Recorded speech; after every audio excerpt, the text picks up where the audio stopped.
This guide details the information that's needed from a climbing arborist when we specify an aerial inspection. A detailed aerial inspection should be carried out with physical access to the tree by climbing or using an elevated work platform to enable measurements, probing and close inspection. Drones are increasingly popular for many applications, but are they suitable for aerial tree inspections? There are limited situations where drones would be suitable, for example monitoring a previously identified defect at height, or confirming that no defects are present, or just to inspect the tree's branching structure or general condition.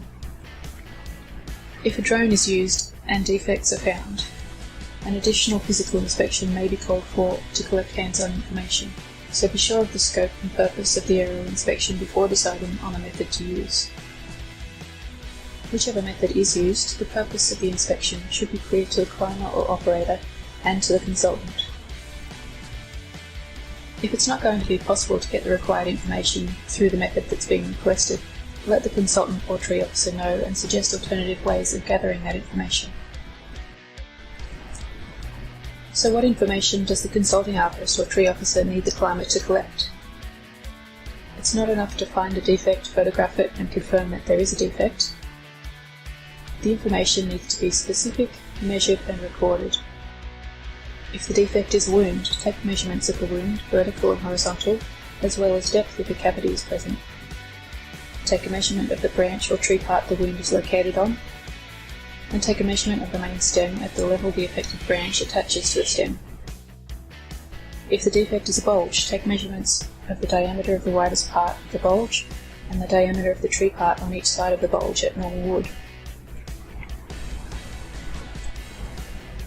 When taking photos of defects, take one or more with the tape measure or similar scale in the photo with the defect as a record of the size. For each defect, measure or estimate the orientation north, south, east or west, and height above ground, and record that information.